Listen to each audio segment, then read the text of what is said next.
ભુજના ફૂટપાથ અને બાંકડા ઉપર હજુ પણ ગુલાલના થર યથાવત। ભુજ શહેરમાં હોળી ધૂળેટી પર્વની ઉત્સાહભેર ઉજવણી કરવામાં આવી હતી, પરંતુ શહેરના અનેક નાના મોટા માર્ગો પર ગંદકી જોવા મળે છે। શહેરના રસ્તાઓ પર ગુલાલ કલરના થર જામ્યા છે। પાલિકા દ્વારા સફાઈ થાય તે જરૂરી છે। કેટલાક સ્થળોએ હોળી પ્રજ્વલિત થયા બાદ રાખના ઢગલા પણ જોવા મળે છે। ધૂળેટી પર્વનો કોઈ વિરોધ ન હોય, પણ અમુક ઠેકાણે ધૂળેટી બાદના દ્રશ્યો સારા લાગતા નથી। ખાસ કરીને શહેરના હમીસર કાંઠે અને આસપાસના વિસ્તારોમાં રસ્તાઓ પર ગુલાલ અને કલરના થર જામ્યા છે। રસ્તા પરથી રાખ, માટી અને કલર સહિતના ઢગલા તુરંત ઉપાડવા જોઈએ। જાહેર રસ્તાઓ પર શેરીઓમાં હોલિકા દહન બાદ રાખના ઢગલા ભરેલા છે।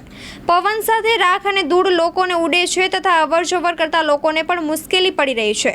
ત્યારે આ સિવાય શહેરના અન્ય માર્ગ ઉપર પણ અનેક રસ્તા પર કલરના ઢગલા પડેલા છે। ત્યારે પાલિકા દ્વારા સાફ સફાઈ કરાય તેવી શહેરીજનોની માંગ છે।